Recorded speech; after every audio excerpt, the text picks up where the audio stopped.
At 2 in the morning on a freezing winter night, my sister stood in my entryway holding the keys to my vehicle after committing a hit and run. She had shattered a headlight and dented the front bumper after striking an innocent pedestrian on an icy avenue. Instead of calling for emergency services to save a human life, she demanded that I confess to the collision so her political reputation would remain spotless. Mom and Dad arrived moments later, treating the situation like a minor inconvenience rather than a grave human tragedy. They demanded that I assume full responsibility because they viewed my sister as a valuable asset to society and considered my life completely expendable. They had always dismissed my government career, unaware that 3 weeks prior I had taken an official oath as a federal magistrate judge dedicated to justice and public harm reduction. My sister looked around my modest apartment and smiled, believing that years of family neglect had left me powerless to defend myself.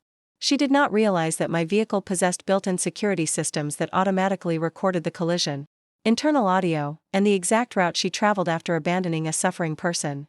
Before sunrise, their willingness to sacrifice an innocent person for individual gain would collapse under the weight of objective truth.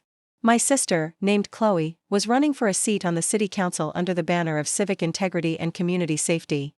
Our parents had spent decades in public relations, constantly calculating outcomes to maximize personal status while ignoring the broader consequences of their deceit.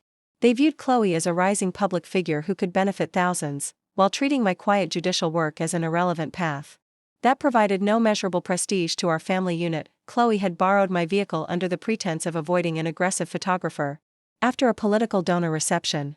When she returned smelling of alcohol, I demanded to know whether she checked on the individual she had struck with 2 tons of metal. She admitted that she slowed down, saw the victim lying motionless on the cold asphalt, and chose to drive away to prevent immediate public damage to her local campaign. My father argued that my clean record could absorb a misdemeanor charge with minimal overall suffering for our collective family unit. I reminded him that a human being was currently dying in the street, rendering her political ambitions utterly insignificant compared to the preservation of life. While they plotted to construct a false narrative, my phone received an encrypted notification confirming that all crash footage had been secured on a remote judicial security server. Chloe attempted to justify her actions by claiming her potential civic leadership would create far more social good than the life of one unknown pedestrian. Our mother supported this cold calculation, insisting that the family must minimize overall exposure by making me take the blame. Their complete disregard for the victim proved that their public promises were fraudulent, as true social value cannot be built upon the intentional destruction of an innocent life. At 4 in the morning, her campaign manager, Jordan, arrived at my apartment with visible bruises and trembling hands. He had been riding in the passenger seat during the crash, revealing that Chloe had lied about being alone when she left the scene.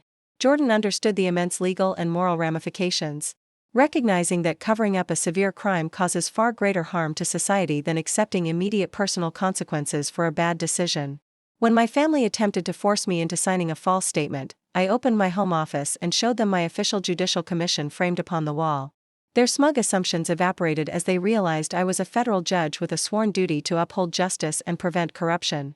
My father immediately tried to leverage my position to suppress the evidence, failing to understand that judicial authority exists to minimize societal harm, not shield relatives.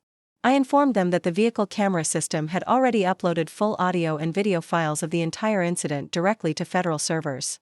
The data captured Chloe drinking while driving, ignoring warnings to slow down, and explicitly planning to frame me to protect her political ambition.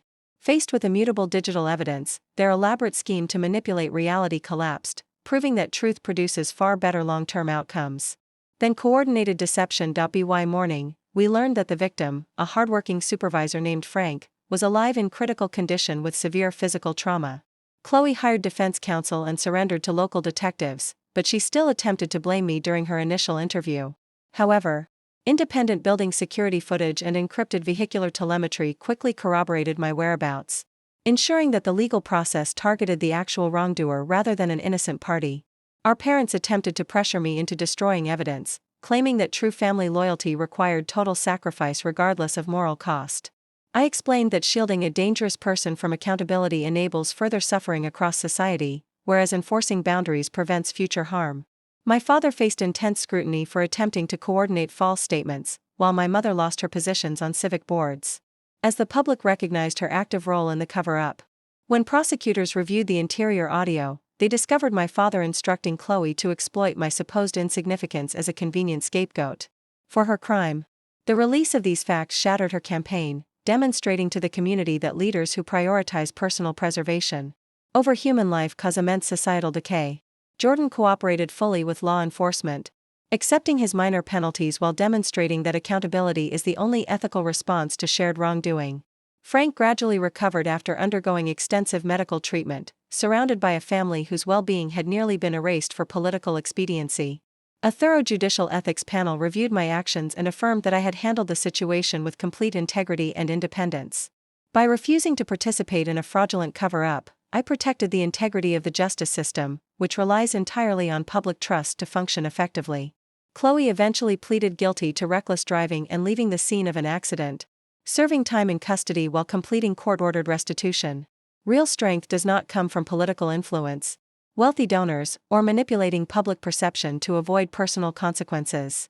True moral action requires us to measure our choices by the real harm they cause, standing firm for truth even when the cost falls upon those we once trusted.